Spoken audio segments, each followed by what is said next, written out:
প্রশ্ন রবীন্দ্রনাথ ঠাকুর। ভগবান, তুমি যুগে যুগে দূত পাঠায়েছ বারে বারে দয়াহীন সংসারে। তারা বলে গেল ক্ষমা করো সবে, বলে গেল ভালোবাসো, অন্তর হতে বিদ্বেষ বিষ নাশ।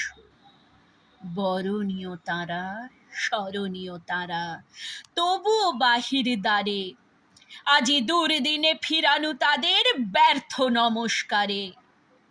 আমি যে দেখেছি গোপন হিংসা কপট রাত্রি ছায়ে হেনেছে নিঃসহায়ে। আমি যে দেখেছি প্রতিকারহীন শক্তের অপরাধে বিচারের বাণী নীরবে নিভৃতে কাঁদে। আমি যে দেখিনু তরুণ বালক উন্মাদ হয়ে ছুটে কি যন্ত্রণায় মরেছে পাথরে নিষ্ফল মাথা কুটে।